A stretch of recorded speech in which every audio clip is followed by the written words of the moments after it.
ரெண்டாக்கிட்டாங்க.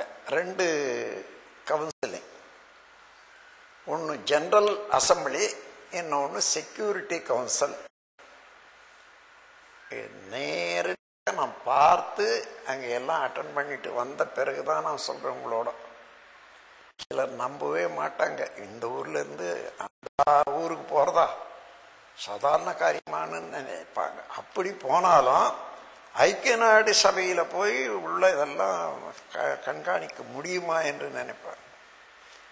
ஐக்கிய நாடு சபையிலேயே எல்லா நாட்டு பிரதிநிதிகளோட 1975 ஜனவரி மாதம் 9 ஒரு பொதுக்கூட்டத்தில் நான் பேசியிருக்கேன். அவங்களே ஏற்பாடு செய்த பொதுக்கூட்டம். உலக சமாதானத்தை பற்றி நான் பேசணும்னு நான் சொன்னேன்றதுக்காக அதில் சேர்ந்தவர்களெல்லாம் எல்லா ஏற்பாடு செய்தாங்க. நம்ம நாட்டில் இருந்து போய் அங்கே ஒருத்தர் ஒரு நல்ல பொசிஷன்ல இருந்தார். அவர் பேரு சி.வி. நரசிம்மன் என்றவர். அவர் தலைமை தாங்க டிப்டி செக்ரட்டரி ஜெனரல். அவர் தலைமை தாங்க. அந்த தலைமையின் கீழே எல்லா நாட்டு பிரதிநிதிகளும் சேர்ந்து அன்றைக்கு லஞ்ச் டைம்ல இந்த இதை ஏற்படுத்துறாங்க. அமர்ஷீல்டு ஆடிட்டோரியம்னுட்டு பேர் போனது. அங்கே உலக சமாதானன்றதை பற்றிய பேசினேன். அங்கே என்னன்னா, உலக சமாதானம் என்ற பெயரோட இந்த சபையை ஆரம்பிச்சுட்டு அதுக்கு முரணாகவே எல்லா காரியங்களும் நடந்து போறதுனால இது வெற்றி பெறாதே, இதை கொஞ்சம் மாற்றி அமைக்கணும். எல்லா நாடுகளும் இதுல மெம்பராக இல்லை. சில நாடுகள் இருக்கு, 120 நாடுகள் தான் இருக்குது மெம்பரா. இன்னும் 80 நாடுகள் மெம்பராக ஆகலை.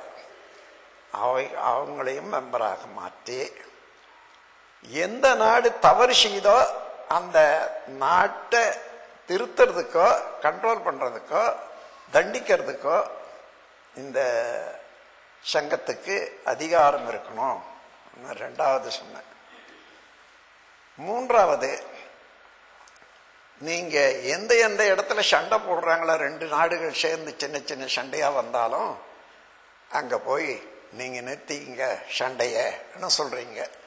இன்னொருத்தரை நீங்க ராணுவ தளவாளங்கள்ல இனிமே உபயோகிக்காதீங்கன்னு சொல்றீங்க. ஆனா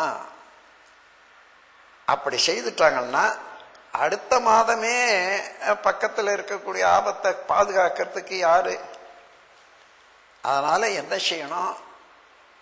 உலகம் முழுவதும் சேர்ந்து தானே இந்த ஐக்கிய நாடு சபை இருக்குது. இந்த செக்யூரிட்டி கவுன்சிலுங்க ஒரு ரெசல்யூஷன் போடுங்க. நான் அந்த ரெசல்யூஷனை அங்கேயே இருக்கக்கூடிய ஒரு லாயருங்க, அதாவது பேரெடுத்த ரொம்ப சீனியர் லாயருங்களை 2 பேர் கொண்டு அந்த ரெசல்யூஷனை தயார் பண்ணேன். இந்த ரெசல்யூஷன் என்ன முக்கிய கருத்து என்னன்னா, எல்லா நாடுகளும் சேர்ந்து ஐக்கிய நாடு சபை அமைச்சிருக்கிறது. இதுல செக்யூரிட்டி கவுன்சில் என்றது ஒரு கவுன்சில் இருக்குது. அது கீழே எல்லா நாடுகளுடைய பார்டர்ஸ், அதாவது எல்லைக்கு பாதுகாப்பு, அது பொறுப்புல வந்துடணும். தனித்தனியா ஒவ்வொரு நாடும் பொறுப்புல வச்சுக்கினா என்னைக்கும் உலக சமாதானம் வராது. எல்லா நாடுகளும் சேர்ந்து உலகமே சேர்ந்து எந்த நாட்டினுடைய பார்டர் எல்லையும் பாதுகாக்கணும். அப்படி பாதுகாக்கணும்னு எடுத்துக்கொண்டால் அது ஒரு 5 வருஷம் அதுக்கு டைம் ஒன்னா கொடுங்க, அதுக்குள்ளாக நாங்க எடுத்துக்கொள்றோம் சொல்லி. அப்படி எடுத்துக்கொண்ட பிறகு பின்தங்கிய மக்களுக்கும் பின்தங்கிய மனிதனுக்கும் இந்த உலகத்துல என்ன தேவை என்று தெரிந்து அந்த இராணுவத்தை கலைக்கிறீங்களே அவர்களையே அதுக்காக அப்பாயிண்ட் பண்ணி கொண்டு அவர்கள் மூலமாக இந்த திட்டத்தை நிறைவேற்றணும் என்றதை எடுத்து சொல்லி கொடுத்தேன். ஆனா அவங்க சட்டப்படி என்ன செய்தாங்கன்னா, இது ரொம்ப நல்லதான் இருக்குது, இருந்தாலும் நீங்க தனி மனிதன் இப்படி ஒரு ரெசல்யூஷன் கொடுத்தா அதை வாங்கி கொள்றதுக்கோ அதுக்கு பதிலாக நாங்க ஏதாவது செயல்படுறதுக்கோ எங்களுக்கு அதிகாரம் கிடையாது. என்ன செய்யணும்? உங்க நாட்டுக்கு போய் அந்த நாட்டு பிரைம் மினிஸ்டரோ அல்லது வேற முக்கியமான அத்தாரிட்டியோ அவங்க மூலமாக இதை அனுப்புங்க, நாங்க அசம்பிளியில் வச்சு டிஸ்கஸ் பண்றோம் சொன்னாங்க. ரொம்ப நல்லது. அங்கிருந்து 3-4 வருஷம் ட்ரை பண்ணீங்க.